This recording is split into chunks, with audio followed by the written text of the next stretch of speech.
El meu avi va estar fusellat el dia 28 de juny de 1939, el que seria a Sogorb.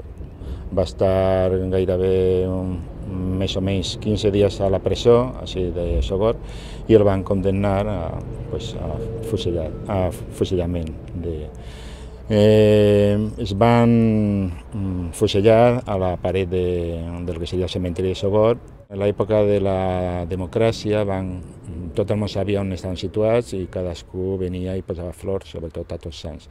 En l'època de la democràcia, el primer alcalde democràtic va ser d'Arde, Acció Republicana Democràtica Espanyola. Aleshores aquest van posar com una làpida, però jo no recordo exactament la gent, o si els posava caiguts per la República, no recordo.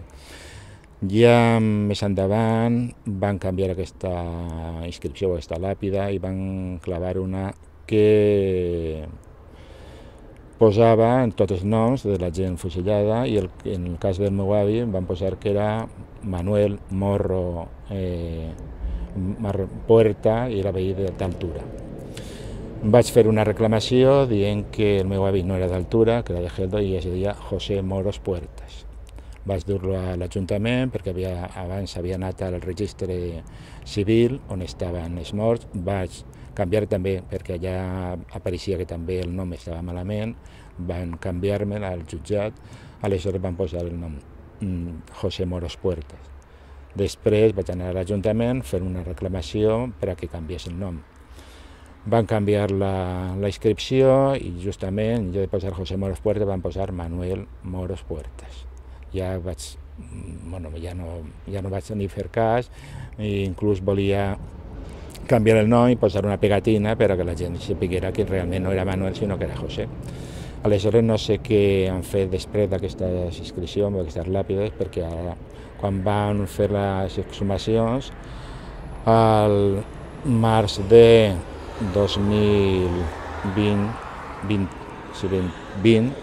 perquè, 21, perdó, que aquí faran 2 anys i mig, ara el 23, van llevar la làpida, però no sabem on està.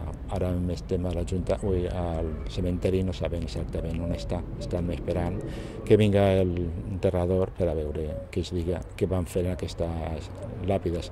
Les antigues tampoc sé res d'elles, no sé on estan situades.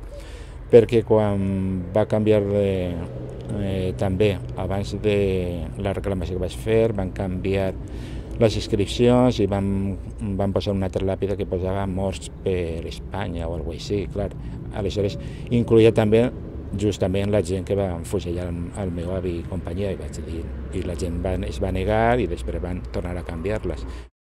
Des del vostre grup teniu pensat fer com algun memorial o monolit o alguna cosa que recorde aquest fet? No, això seria parlar amb la gent que han recuperat els cossos i també preguntar, sobretot al grup de Castelló, al grup de la memòria.